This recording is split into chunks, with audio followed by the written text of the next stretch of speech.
It's Wednesday, June the 30th, and you're very welcome to the Inside Politics podcast from the Irish Times. I'm Harry McGee, sitting in this week for Hugh Linehan.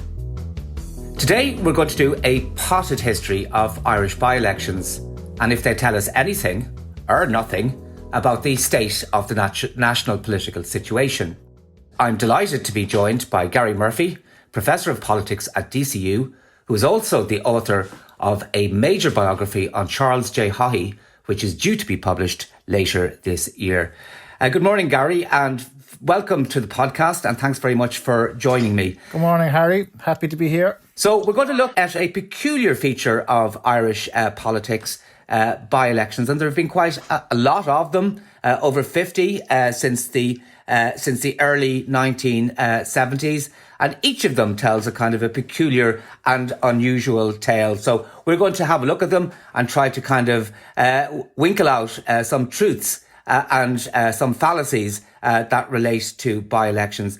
And seeing that you're the author of this biography of Charles Haughey, there's no better place to start perhaps than going right back to 1979, late in the year, when two by-elections were held that were very critical for the future of the fates of two people in Fianna Fáil, Jack Lynch and Charles Haughey. So perhaps you can describe those by-elections and the consequences that flowed from them. Yeah, thanks, Harry. As you said, about 50 by-elections in the last couple of decades, but I think 130 over just about that figure since the foundation of the state, and probably no two more important by-elections than Cork City and Cork North East, I think, in 1979. Jack Lynch, remember, had won a huge majority of 20 seats at the 1977 general election, the famous Bring Back Jack, after he had lost power in 73 to the National Coalition of Fine Gael and Labour. He had brought Haughey back to the front bench in January of 1975 after Haughey's purgatory in the post-arms trial era. And there was two deaths, Labour's Pat Kerrigan and Sean Brosnan of Fianna Fáil. Both sadly died earlier in 1979. And by November, the government had decided to move the writs, have the by-elections. But in the course of the 2 years, the infectious enthusiasm across the state for Lynch had dissipated. There was a tremendous lethargy in both those by-elections from Fianna Fáil's perspective. And they basically ran pretty hopeless campaigns. The big thing about it, of course, is Lynch, although he lived in Dublin and Rathgar, he was of Cork. Cork City was his homeland. He was associated with Cork, famous hurler and footballer, as we know, in the 40s, 5 All-Ireland medals in a row. And to lose in Cork City particularly, his candidate, John Dennehy, a steel worker in Irish Steel, lost to Liam Burke, who went on to have a relatively good career, I think, for Fine Gael. But the shock across the political system was quite enormous. Now, remember also, Lynch had been thinking of going for some time. He had been Taoiseach, first of all, in 1966, when he replaced Lemass, won the 69 election, where Haughey was his director of elections, out in 73, back in 77. And by 79, he certainly had been thinking of moving on. George Colley was his preferred candidate. But the big thing was the enormous amount of backbenchers that there was, 50-odd backbenchers, many of them elected for the first time in 77, worried about their seats and worried what would happen in the next election, due 1982. And the loss of those two seats to Fine Gael set off the dynamic over the following month, where Lynch would resign on the 5th of December 1979, and 2 days later, to the 1 month to the defeat in Cork, Charles Haughey, rather sensationally to a lot of people, but certainly not to himself, won the Fianna Fáil leadership election against George Colley, 44 votes to 38, and the rest is history. Now, was that particular by-election, was it breaking point for Lynch at the time, Gary?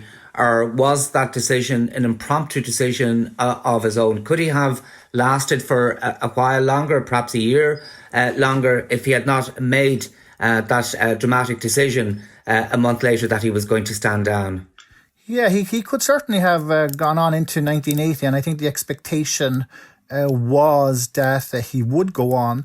But the reason he did call this kind of snap leadership election, and he was encouraged to do so by Colley, Des O'Malley, Seamus Brennan and others, was that they feared that Haughey would get even more stronger in opposition, well, not in opposition, but as in opposition to Colley, let's say, and that the backbenchers, and remember, we're talking about people like who became household names afterwards, Sean Doherty, Albert Reynolds, Mark Killalay, Jackie Fahey, these rural backbenchers, these were the rather than Dublin, these were Haughey's people. So the snap election, it was assumed, would catch Haughey unprepared, and it did a little bit. I mean, in my forthcoming book, I have a large section about the leadership, as one might imagine. The received wisdom is of sort of Haughey cajoling for months, bullying people. There's certainly more to it than that. But Lynch, I think, went early in 79. And remember, we're talking about a 2-day election campaign between the 5th and the 7th to try and ensure that George Colley would win, and hoping to catch Haughey unprepared. But Colley himself was equally as unprepared, although he thought he had prepared better than he actually had.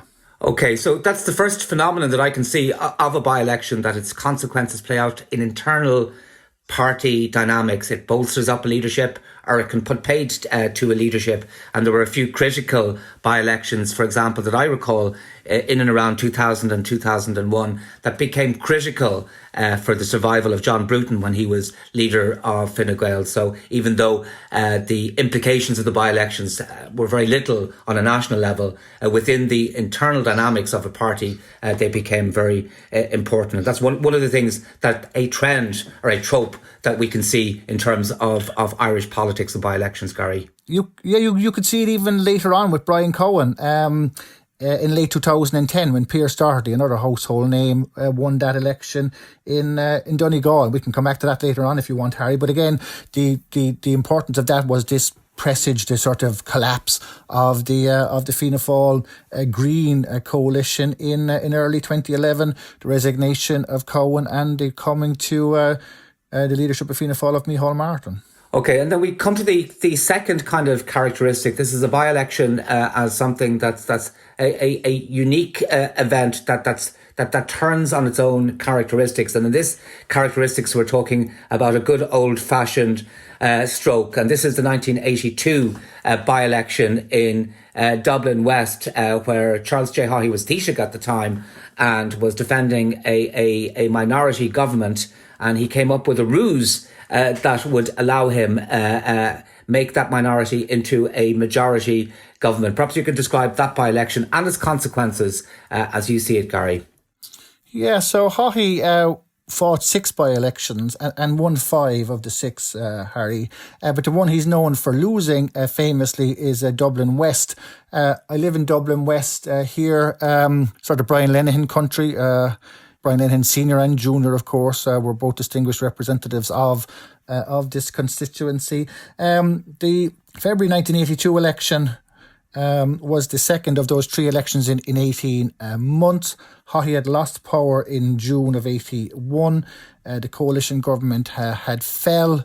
There was an election in February of 1982.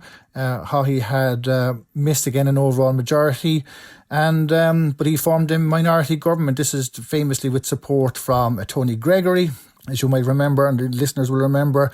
Also, Sinn Féin, the Workers' Party, had 3 TDs who voted for Haughey as Taoiseach in February of 82, but never really supported him, and were those who ultimately pulled him down in November, leading to the third of those 3 elections in 18 months. So a vacancy came in the European Commission. And Dick Burke, who had been previously a commissioner, Fine Gael TD, Haughey saw an opportunity, as you said, a good old-fashioned stroke. His idea was he would ask Burke to take the position of commissioner with the expectation that Fianna Fáil would win the subsequent by-election in Dublin West. Burke had initially turned him down. Haughey persuaded him to eventually take the position.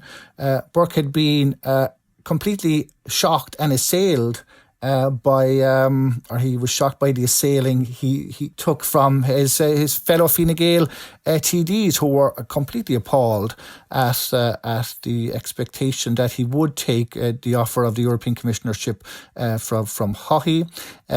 So after some toing and froing and some indecision, Burke finally did take the European Commissionership, leaving the seat in Dublin West vacant.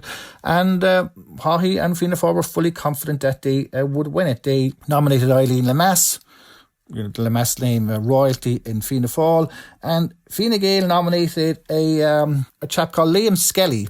Gareth Fitzgerald, leader of Fine Gael, had never even heard of Liam Skelly until he was told that Skelly would be the candidate in Dublin West. And, like many of these by-elections, it didn't go to plan. There was increases in PRSI. There was complaints all across the constituency about jobs. There was a huge jobs crisis, as we know, in the early 1980s. There was high inflation, and Fianna Fáil never saw their defeat coming.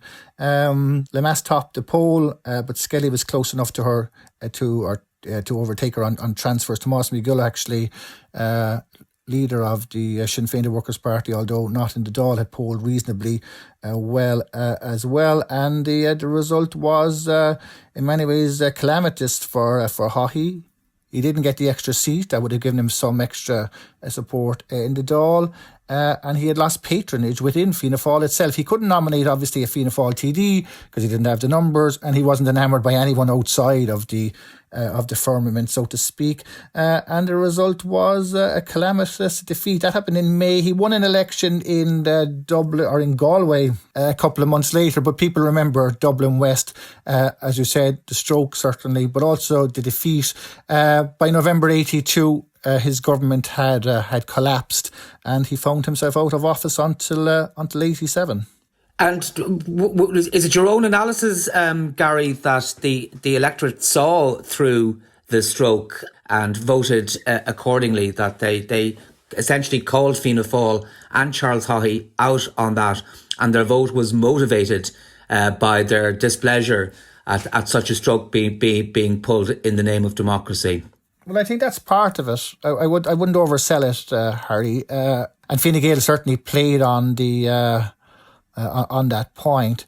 It was a bit tricky for Fine Gael as well, because obviously it was their man who had taken the position. Haughey sold Burke as a previous European Commissioner who had vast experience of the sort of the European bureaucracy, would get a good commissionership and would be an important sort of national player and defending Ireland's interest on the international scene. It was difficult for Fine Gael to sort of attack their own man, but certainly on the doorstep they kept bringing it up.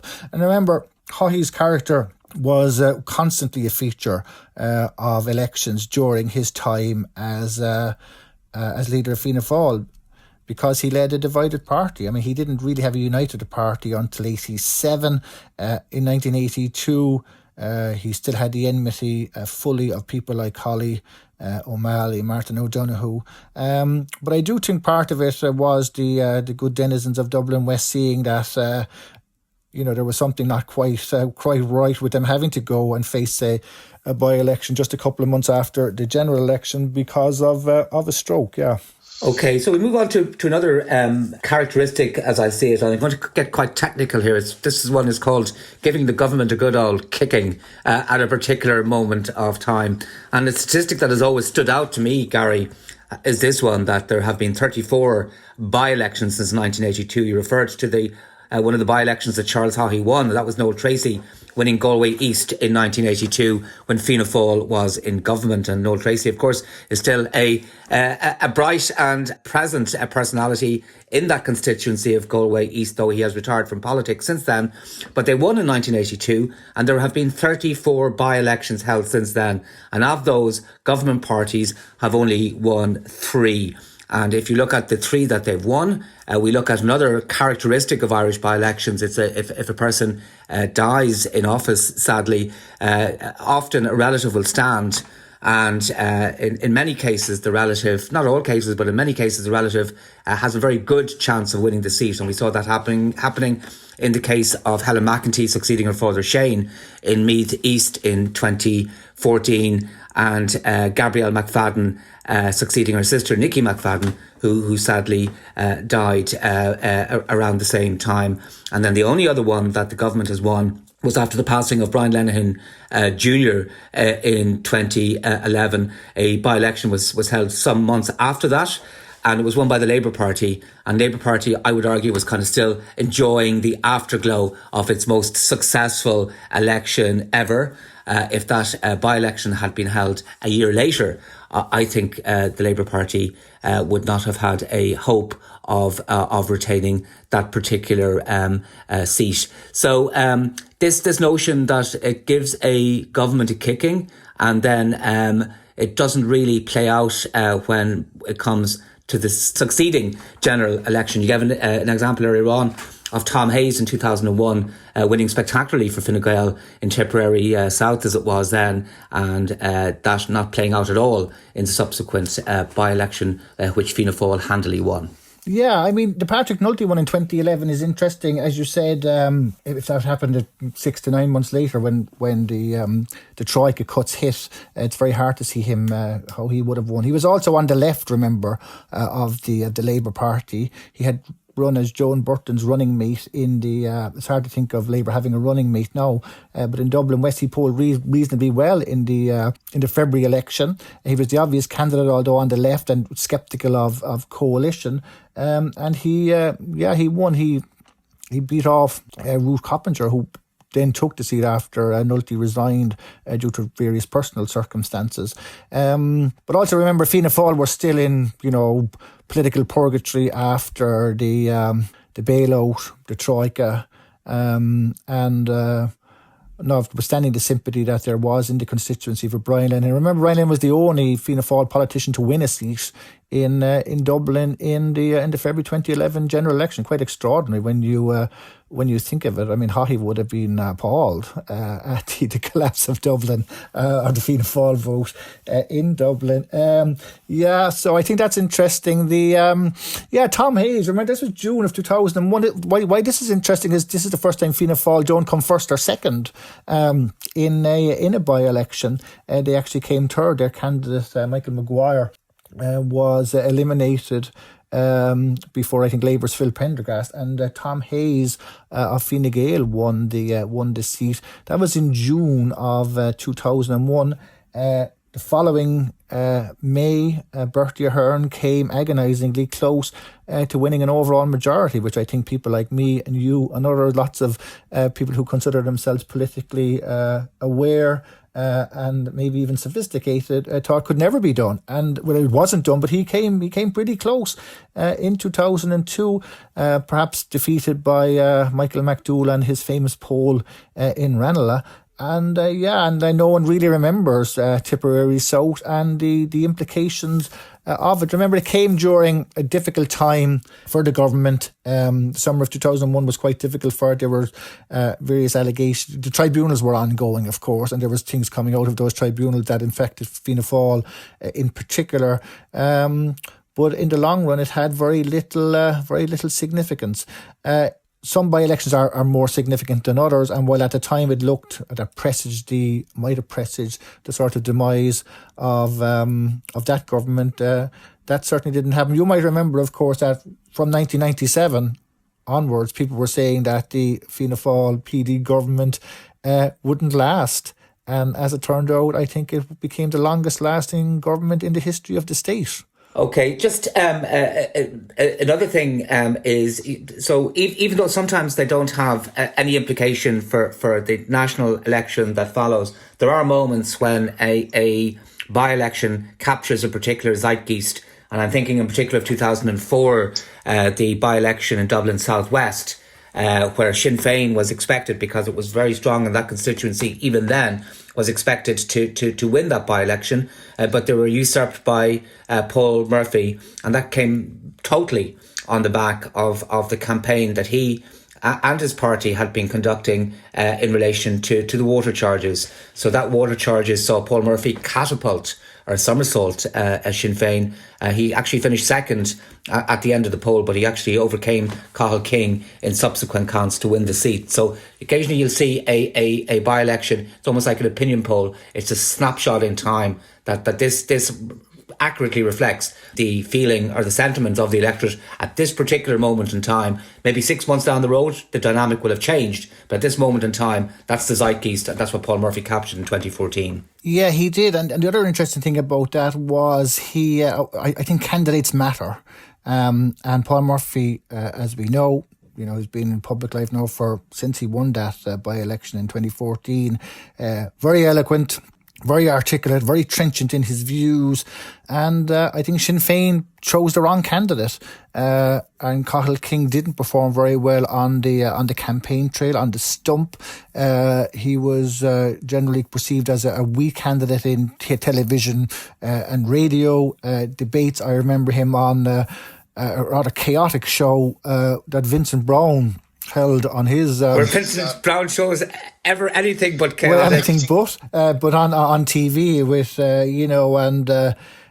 he was pretty poor, I thought, and I think that was the general feeling. But there was also the feeling that the brand would sort of see him home, and it didn't. And as you say, Murphy, water charges were a huge issue. They remained a huge issue, and Paul Murphy has built his career on the back of it. Now, he would say that, of course, it's much wider than water charges. His campaign, perpetual campaign in terms of his own political agenda. But the by-election was really crucial for him. It was an interesting election in the fact that no one considered that the Fine Gael or Fianna Fáil candidates had much of a chance, which was interesting, I think, in and of itself. But Dublin South West, as we know, pretty strong left-wing constituency for a number of years. Yeah, I think John Lahart, the Fianna Fáil candidate, only got 8% in that particular by-election, which showed you how low Fianna Fáil stock had fallen at that particular moment. Going back to that 1982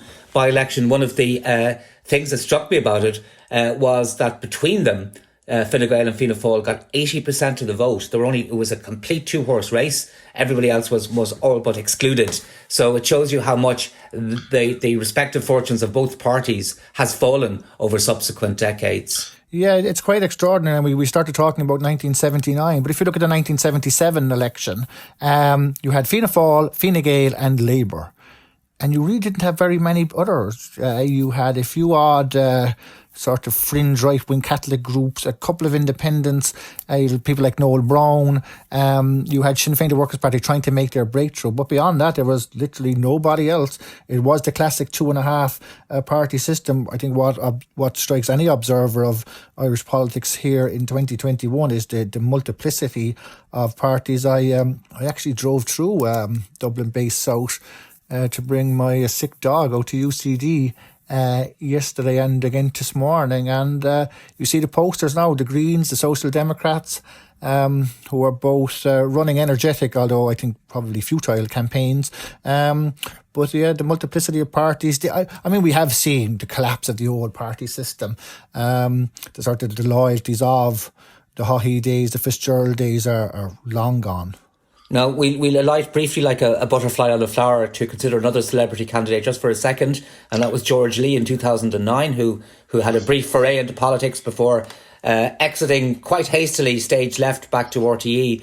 But he came, his brand was so strong that he just whumped that by-election. He got 53% of first preferences and easily won on the first count. And it could be argued that Shane Ross, who succeeded him in that kind of leading role in Dublin South, which became Dublin Rat Down, was also a celebrity who arrived onto the scene. So sometimes for a by-election, a celebrity name does help. There aren't too many of them, and I think it backfired on Fine Gael afterwards. And I think nobody has really tried that experiment since, but it certainly worked for them in 2009. Yeah, 2009, the context there, of course, is the bank guarantee scheme of September 2008, the collapse in the economy, the looming threat, which sadly came to happen of the IMF.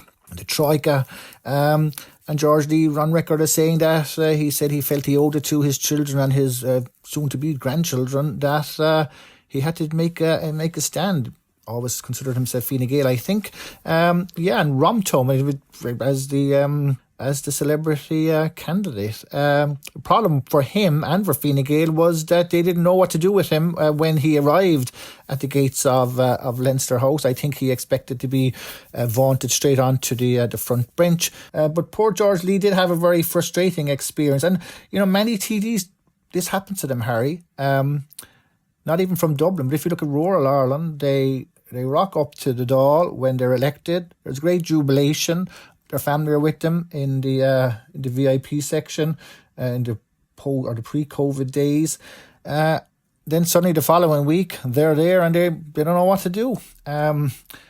Most of them can't wait to get back to their constituencies, and this has been a problem for decades. And I think in Dublin, Lee was sort of a victim of this. He didn't know what he wanted to do. Fine Gael certainly didn't know what they wanted to do with him, and he had a very unhappy experience and was quite happy to get back to RT in a different capacity to what he had been. He was a household name, of course, because he was the voice of doom around the collapse of the economy in 2008. Like, in one way, I have some respect for him. Well, no, I have a lot of respect for him because, more than people like me, he was prepared to put himself forward to the electorate to make a difference. It didn't work out, and he moved on. And Fine Gael themselves, of course, moved on. He reflected at the end that he'd been reduced to the role of a show pony, and he was gone within a year. I think within 9 months. He was. It was quite extraordinary. He and of course, didn't he beat Seamus Brennan's son? I mean, we talked about families when we mentioned Helen McEntee, former student of mine, and Gabrielle McFadden. I think, if I'm not mistaken, was Shea Brennan was the Fianna Fáil runner. Yeah, Shea Brennan was beaten into third place. Alex White stood for the Labour Party, and Alex White came in second place in that by-election. That's right. So it certainly is the case that. We talked about sort of dynasties and wives or children following in the footsteps of maybe sadly deceased husbands and fathers, but it doesn't always, of course, work out like that. And that was one of these cases. Okay, we'll turn our mind now to actually, we'll just before we do that, we'll just look at two other by-elections and just look at two interesting trends. You're talking about candidate selection. Pearse Doherty was perfect candidate for Sinn Féin in late 2010, and it's always been my contention that his singular action of winning that High Court action and the subsequent huge victory he had in the by-election, Sinn Féin wasn't going anywhere particularly fast, and he gave him that kind of momentum or impetus to really progress in the 2011 general election and make very, very significant gains. That Pearse Doherty, in some senses, was the enzyme to create a larger Sinn Féin after 2011. I don't know what your own reflections are on that, Gary. Yeah, that's very interesting. That was the old Pat the Cope Gallagher seat. And when Pat the Cope went to the European Parliament, the seat became vacant, and it was vacant for, a year and a half. It was quite extraordinary, and really, in one way, a denial, I think, of the rights of the citizens of Donegal to be adequately represented. I think this is what the courts basically decided, in forcing the government to eventually move the writ. Again, the importance of candidates. Doherty, young, enthusiastic, articulate, eloquent, and sort of angry as well. I think the angry young man of Donegal politics at the time. He might have mellowed a little bit. He'd probably give out about my description of it. He has tried to mellow a bit, but he's still a bit shouty. Indeed, but he... there was a big boost, of course, for Sinn Féin. It's interesting, 3 decades earlier, like we started with Haughey, there was his very first electoral test was in Donegal when Clem Coughlin won a by-election in November of 18. Haughey was very nervous about that particular by-election, and they Fianna Fáil threw all sorts of resources at it, promises of, jobs and new schools and roads and the importance of infrastructure, all the jobs for killybegs, fishing, the whole shebang. 3 decades later, the I mean, Sinn Féin, of course, we now think of them as a government in waiting after their great breakthrough in February of 2020. Doherty was important, but it still took them quite a significant amount of time to build up that particular brand that they have now. And but his seat now, we look at it, it's rock solid. I mean, Donegal, they certainly had a setback when Pádraig McLaughlin lost his seat, but obviously won it back in 2020. And it's Donegal now in many ways is the heartland of Sinn Féin. Yeah, just a small reference to another 2014 by-election. It was Michael Fitzmaurice winning in Roscommon, and one of the reasons that's interesting is because he finished in second place and then overcame Ivan Connaughton to win the seat, as happened with Paul Murphy and Cathal King in Dublin Southwest. But generally, from what I can see, Gary, the person who finishes in first place after the first count is generally the person who wins. And that might be germane to the by-election that's happening next week. According to our poll, James Geoghegan is out in front with Ivana Bacik close enough behind him, 27% to 22%, according to our poll. A smaller sample, plus or minus margin of error of 4.4%, so it can go 4.4% either way. So it has to be treated with a note of caution. So transfers don't always mean that much in by-elections, and you have to do really well in transfers if you're to overcome somebody, especially if they're more than 3 or 4 percentage points ahead of you. And the second thing that's interesting in terms of this by-election as well is that there was a narrative that was being played out by Fine Gael in relation to it being a straight fight between itself and Sinn Féin, offering its voters a binary choice of, Newbridge or nowhere, Fine Gael or Sinn Féin. But that's clearly not the case in this constituency. It suited both parties, but it's not reflected by the reality of this opinion poll. Yeah, so just on the history first, Harry. Fitzmaurice, I think what's interesting there, of course, is he's an independent in the west of Ireland. The old duopoly of Fianna Fáil and Fine Gael, long gone, I think epitomised by Fitzmaurice's win, in many ways on a kind of a narrow enough agenda, but, this idea of the depopulation of the west, the forgetting of urban Ireland, of rural Ireland, and has been an effective performer ever since in that role.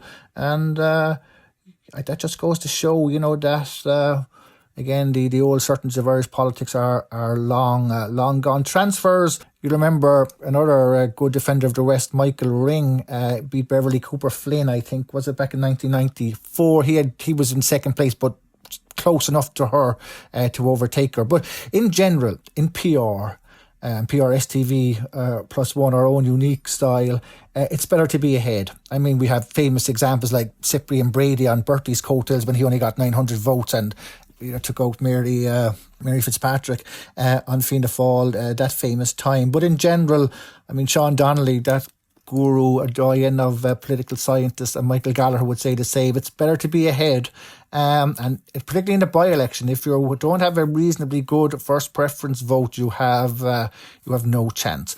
What's interesting, it seems to me, about the Dublin Bay South election is James Geoghegan, many ways sort of an unknown candidate. It's all this talk about Kate O'Connell and why didn't Fine Gael run her, and Leah Varadkar's protestations as this was a constituent decision sound a bit hollow to me. But he's running on the brand, and his main challenger, Ivana Bacik, we see Labour at 3% in the polls, and we see Ivana Bacik now with a long and distinguished career of supporting progressive causes back to her days in Trinity in the mid-1980s on abortion rights, is close, and I think she might be in a better position to pick up transfers than James Geoghegan. What interested me on your poll, Harry, was that Geoghegan seemed good on transfers as well. I think he was 15% in comparison to Ivana Bacik's 25%. I mean, if he can pick up transfers, it might just get him over the line. The other interesting thing, of course, was the lack of impact of the Sinn Féin candidate, Lynn Boylan. Now, Lynn Boylan, as a former MEP, and of course her loss in in 2019 caused a tremendous bout of introspection in Sinn Féin, the loss of her European seat and your generally poor results in the local elections. Maybe the fact that she's not of the constituency is having an impact. We saw Chris Andrews, of course, formerly Fianna Fáil, get elected for Sinn Féin in the February 2020 by-election. I think they will be disappointed by that poll. I think they would have expected her to poll better. I know in your column yesterday you talked about the potential of a shy Shinner vote in some of the leafier suburbs. I would be a bit sceptical about that, Harry, I have to say. But this is a huge by-election for Fine Gael. Think of it like this: they had a disastrous, the worst result in their history in February 2020 under Leo Varadkar, who when he won the Fine Gael leadership election against Simon Coveney in the summer of 2017, was seen as the sort of the man who would lead Fine Gael to even greater heights, and that certainly hasn't happened. And I think a defeat here, although I don't think it puts his leadership in any great threat, would certainly be a tremendous blow to them. They would imagine Fine Gael in the heartland of Gareth Fitzgerald, the old Dublin Southeast, not having a TD. Unthinkable. But on your poll, I think Ivana Bacik is in with a good shout. Yeah, and I think in terms of candidate selection, she seems to have been a good candidate selection by the Labour Party. By far the best. By far, like there was talk maybe of Kevin Humphreys, who of course won a seat in 2011 with Rory Quinn. 2011 Fine Gael won 2, Labour won 2, all 4 seats in the constituency in the then government. So I think that was a very good call by Labour. And to be fair to Sinn Féin and to Lynn Boylan, I mean, she is probably their most high-profile non-TD, and it certainly would made sense, I think, for them to put her forward. Also, the issue, I think, of course, though, is if she was to win the seat, I can't imagine her running in Dublin Bay South at the next general election, because they're not, no matter how well they poll, they're surely not going to win 2 seats. And one would have thought the sitting TD, Chris Andrews, is, that's his bailiwick around the inner city. So, yeah. Could I just maybe talk, perhaps, Harry, just before we go, what other by-election I think is important is November of 2019, just 2 months before the general election of February 2020. 2 indicators there, just I think listeners might be interested in. One, going back to Sinn Féin, Mark Ward's win in Dublin Midwest, masterminded by Onur Bryn. And I think there was a lot of surprise when Mark Ward subsequently won or kept the seat at the February 2020 election. So that did presage the rise of Sinn Féin. But a cautionary word, Fianna Fáil won 2 of those 4 seats. They won in Cork North Central with Pádraig O'Sullivan, and they won in Wexford with Malcolm Byrne. Spawned a tremendous bullishness in Fianna Fáil during the for an early election in 2020, and look how that turned out. Absolutely disastrous for them, although the result is they ended up in government. But in the government, they certainly didn't want, I think the expectation in Fianna Fáil was they would win 50 seats, maybe more, and would cobble together a coalition with perhaps Social Democrats, Labour, the Greens, and it didn't turn out that way. And in fact, poor Malcolm Byrne lost his seat in the general election. Pádraig O'Sullivan held on in Cork North Central. But it just goes to show again that, as we started off with, Harry, by-elections are not necessarily an accurate predictor of how general elections will go. But this one is important because we're a year into this government. This is the first electoral test, and there's a lot riding on it. Yeah, it certainly will be a weather vane, if nothing else. Well, on that note, thank you so much to our guest, Professor Gary Murphy. That's all from this week's Inside Politics. Thank you also to our producer, Susan Brennan. Hugh will be back next week. In the meantime, if you want to get in touch with any thoughts or questions, you can email us at politicspodcast@irishtimes.com. Until next time, thank you very much indeed for listening. Slán.